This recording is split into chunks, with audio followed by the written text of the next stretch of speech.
My downstairs neighbor has lived in the apartment below mine for 4 years. I have heard her through the floor my entire tenancy. Footsteps, television, the occasional burst of music. The ordinary sounds of a shared building. Her name is Mrs. Adler. She is 73 years old. She lives alone. Last Tuesday, I brought her mail up that had been misdelivered to my box. She answered the door. She had not left her apartment in 11 days. She had not been making those sounds.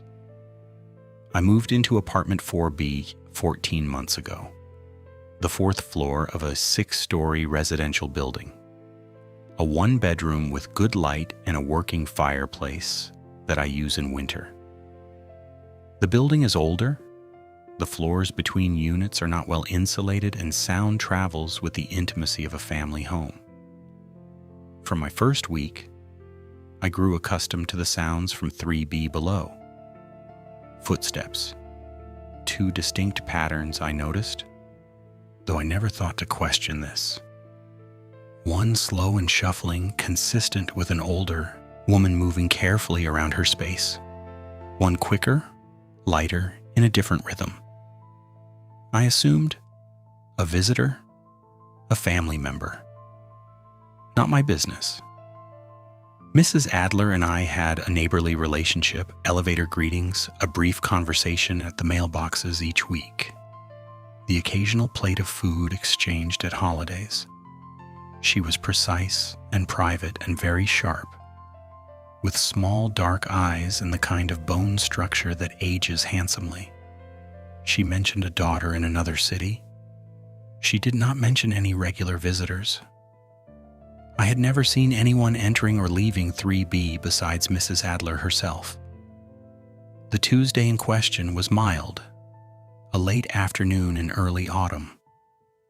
I had a small stack of mail that had accumulated in my box over the week, some mine, one envelope clearly addressed to 3B.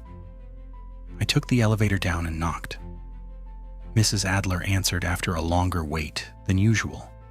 She looked diminished somehow. Smaller in the doorframe, she had the look of someone who has spent a long time indoors without quite meaning to. I handed her the envelope. She thanked me. I asked, making conversation, if everything was all right. She had a slightly hollow quality that concerned me. I haven't been well, she said. I've been keeping to myself. 11 days now. She offered a thin smile. Cabin fever, my daughter would say. Something moved in my chest. The particular cold of a thought arriving before its full meaning is clear. Have you had anyone in to check on you? I asked. No, I prefer to manage.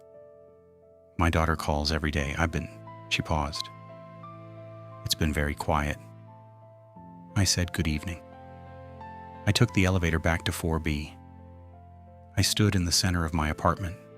From below, clearly and immediately, footsteps, the lighter pattern, quick, purposeful, crossing the floor of 3B in a route I had mapped over 14 months without realizing. From the kitchen to the living room window, a pause, then back. Mrs. Adler had been at her door 10 seconds ago. Her apartment was directly below mine. The footsteps were in her apartment, but she was alone. She had been alone for 11 days. I am a practical person. I went back downstairs. I knocked again. It took longer this time, almost 2 full minutes. Mrs. Adler answered. She was slightly out of breath. I'm sorry to bother you again, I said. I heard movement. I wanted to make sure you were all right. She looked at me steadily. I was sitting down.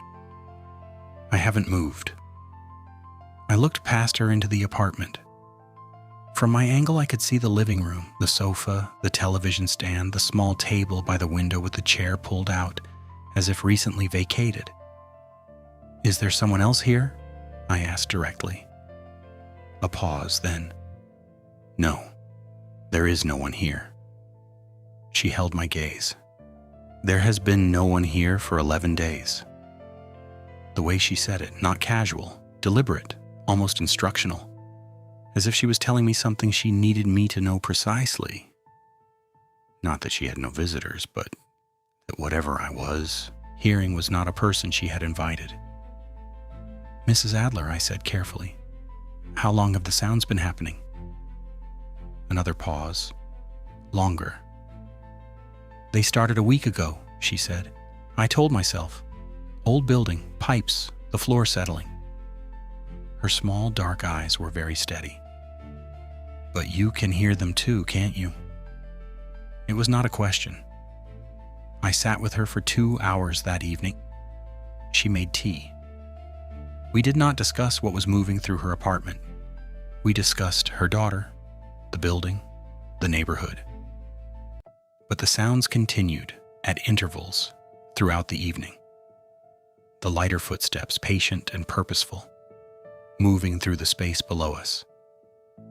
When I finally left, I asked if she wanted me to call someone.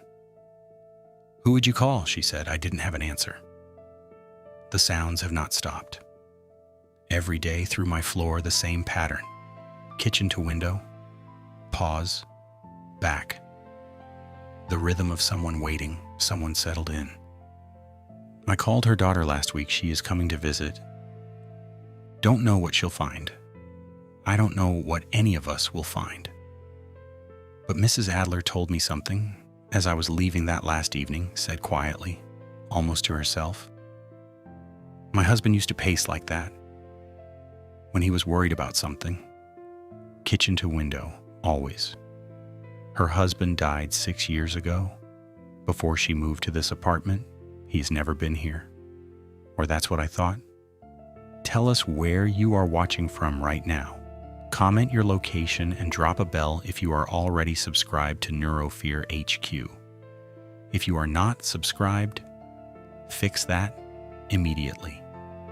The final episode of this series is the one that brings it all together. You need to be there.